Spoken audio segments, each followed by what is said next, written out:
Hey guys, welcome back to the channel. We hope you're having a blessed day wherever and whenever you are. Now, for those of you that are watching this in the future, what I'm about to say doesn't really matter. But if you're keeping up with us in real time, we're sorry for not being here for over the last week. I was a little bit under the weather, but I am back now. And also Ian needed a haircut. So that's why we're gone for almost a week. No? That's not a good excuse? Okay, sorry. Well, with all that being said, we're so happy that you're back with us for another daily Bible reading.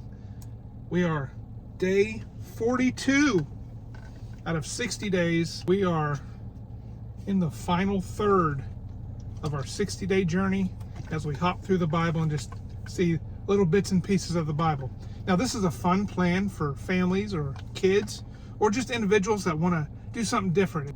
Get like a nice little introduction to the Bible. You can follow this plan on a website called questionsgod.com. That's questionsgod.com.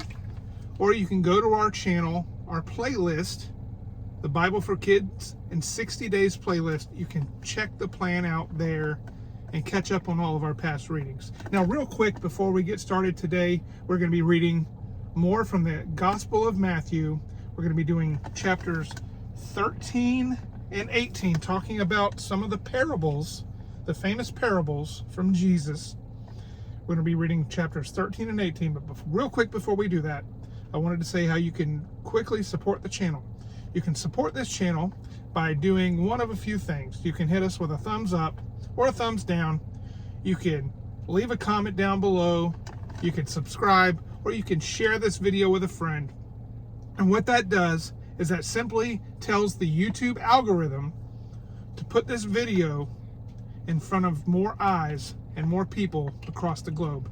We want to get this positive daily encouragement out to the masses. With all that being said, let's jump right into the parables. Matthew chapter 13. This one is the parable of the sower. That same day, Jesus went out of the house and sat by the lake. Such large crowds gathered around him that he got into a boat and sat in it, while all the people stood on the shore. Then he told them many things in parables, saying, "A farmer went out to sow his seed. As he was scattering the seed, some fell along the path, and the birds came and ate it up. Some fell on rocky places, where it did not have much soil. It sprang up quickly, because the soil was shallow. But when the sun came up, the plants were scorched, and they withered because they had no root. Other seed fell among thorns, which grew up and choked the plants. Still, other seed fell on good soil, where it produced a crop, 100, 60, or 30 times what was sown. Whoever has ears, let them hear." The disciples came and asked, "Why do you speak to the people in parables?"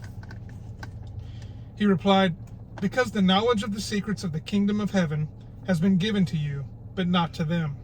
Whoever has will be given more, and they will have an abundance. Whoever does not have, even what they have will be taken from them. This is why I speak to them in parables. Though seeing, they do not see. Though hearing, they do not hear or understand. In them is fulfilled the prophecy of Isaiah. You will be ever hearing, but never understanding. You will be ever seeing, but never perceiving. For this people's heart has become calloused. They hardly hear with their ears, and they have closed their eyes. Otherwise, they might see with their eyes, hear with their ears, understand with their hearts, and turn, and I would heal them. But blessed are your eyes because they see, and your ears because they hear. For truly I tell you, many prophets and righteous people long to see what you see, but did not see it, and to hear what you hear, but did not hear it. Listen then to what the parable of the sower means. When anyone hears the message about the kingdom and does not understand it, the evil one comes and snatches away what was sown in their heart. This is the seed sown along the path. The seed falling on rocky ground refers to someone who hears the word at once, receives it with joy, But since they have no root, they last only a short time. When trouble or persecution comes because of the word, they quickly fall away. The seed falling among the thorns refers to someone who hears the word, but the worries of this life and the deceitfulness of wealth choke the word, making it unfruitful. But the seed falling on good soil refers to someone who hears the word and understands it. This is the one who produces a crop yielding 100, 60, or 30 times what was sown. The parable of the weeds. Jesus told them another parable. The kingdom of heaven is like a man who sowed good seed in his field. But while everyone was sleeping, his enemy came and sowed weeds among the wheat and went away. When the wheat sprouted and formed heads, then the weeds also appeared. The owner's servants came to him and said, "Sir, didn't you sow good seed in your field? Where then did the weeds come from?" "An enemy did this," he replied. The servants asked him, "Do you want us to go and pull them up?" "No," he answered, "because while you are pulling the weeds, you may uproot the wheat with them. Let both grow together until the harvest. At that time I will tell the harvesters, first collect the weeds and tie them in bundles to be burned. Then gather the wheat and bring it into my barn." The parables of the mustard seed and the yeast. He told them another parable. The kingdom of heaven is like a mustard seed, which a man took and planted in his field. Though it is the smallest of all seeds, yet when it grows, it is the largest of garden plants and becomes a tree, so that the birds come and perch in its branches. He told them still another parable. The kingdom of heaven is like yeast that a woman took and mixed into about 60 pounds of flour until it worked all through the dough. Jesus spoke all these things to the crowd in parables. He did not say anything to them without using a parable. So was fulfilled what was spoken through the prophet. "I will open my mouth in parables. I will utter things hidden since the creation of the world." The parable of the weeds explained. Then he left the crowd and went into the house. His disciples came to him and said, "Explain to us the parable of the weeds in the field." He answered, "The one who sowed the good seed is the Son of Man. The field is the world, and the good seed stands for the people of the kingdom. The weeds are the people of the evil one, and the enemy who sows them is the devil. The harvest is the end of the age, and the harvesters are angels. As the weeds are pulled up and burned in the fire, so it will be the end of the age. The Son of Man will send out his angels, and they will weed out of his kingdom everything that causes sin and all who do evil. They will throw them into the blazing furnace, where there will be weeping and gnashing of teeth. Then the righteous will shine like the sun in the kingdom of their Father.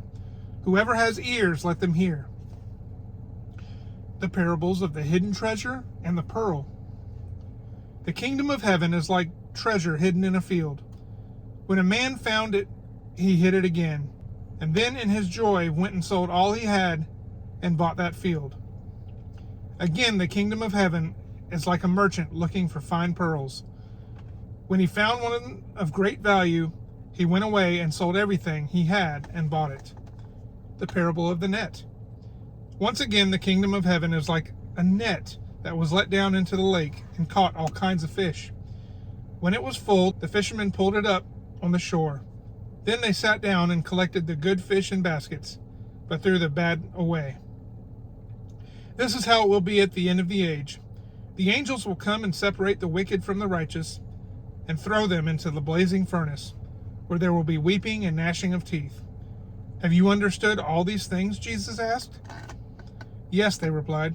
He said to them, "Therefore every teacher of the law who has become a disciple in the kingdom of heaven is like the owner of a house who brings out of his storeroom new treasures as well as old. A prophet without honor." When Jesus had finished these parables, he moved on from there. Coming to his hometown, he began teaching the people in their synagogue, and they were amazed. "Where did this man get this wisdom and these miraculous powers?" they asked. "Isn't this the carpenter's son? Isn't his mother's name Mary? And aren't his brothers James and Joseph, Simon and Judas? Aren't all his sisters with us? Where then did this man get all these things?" And they took offense at him. But Jesus said to them, "A prophet is not without honor except in his own town and in his own home." And he did not do many miracles there because of their lack of faith. That is chapter 13. We're going to bump over to chapter 18. Chapter 18. The greatest in the kingdom of heaven. At that time the disciples came to Jesus and asked, "Who then is the greatest in the kingdom of heaven?" He called a little child to him and placed the child among them. And he said, "Truly I tell you, unless you change and become like little children, you will never enter the kingdom of heaven. Therefore, whoever takes the lowly position of this child is the greatest in the kingdom of heaven. And whoever welcomes one such child in my name welcomes me." Causing to stumble. If anyone causes one of these little ones, those who believe in me, to stumble, it would be better for them to have a large millstone hung around their neck and to be drowned in the depths of the sea. Woe to the world because of the things that cause people to stumble. Such things must come, but woe to the person through whom they come. If your hand or your foot causes you to stumble, cut it off and throw it away. It is better for you to enter life maimed or crippled than to have 2 hands or 2 feet and be thrown into eternal fire. And if your eye causes you to stumble, gouge it out and throw it away. It is better for you to enter life with 1 eye than to have 2 eyes and be thrown into the fire of hell. The parable of the wandering sheep. See that you do not despise one of these little ones, for I tell you that their angels in heaven always see the face of my Father in heaven. What do you think? If a man owns 100 sheep and one of them wanders away, will he not leave the 99 on the hills and go look for the one that wandered off? And if he finds it, truly I tell you, he is happier about that one sheep than about the 99 that did not wander off. In the same way, your Father in heaven is not willing that any of these little ones should perish. Dealing with sin in the church. If your brother or your sister sins, go and point out their fault, just between the 2 of you. If they listen to you, you have won them over. But if they will not listen, take 1 or 2 others along, so that every matter may be established by the testimony of 2 or 3 witnesses. If they still refuse to listen, tell it to the church.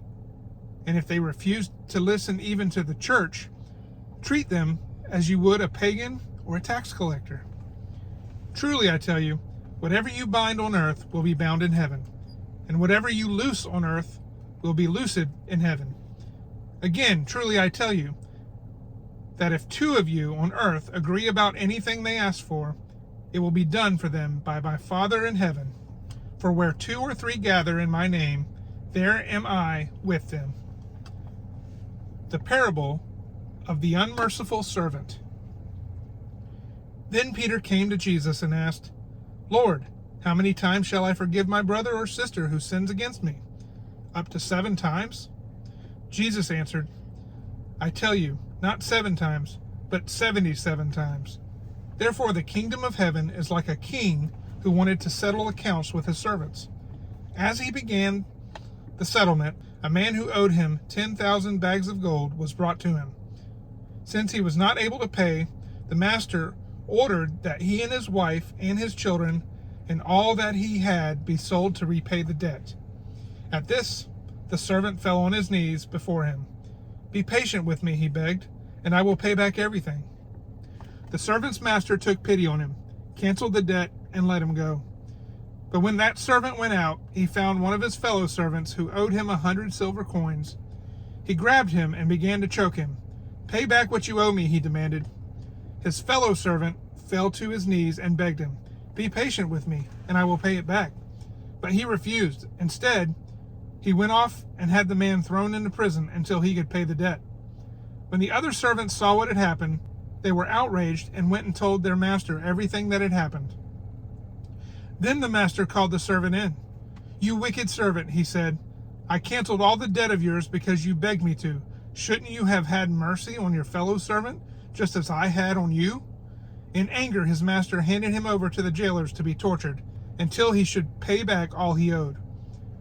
This is how my heavenly Father will treat each of you unless you forgive your brother or sister from your heart. That is Matthew chapters 13 and 18. That's our reading for the day. Awesome parables by the greatest teacher who ever lived. That's Jesus.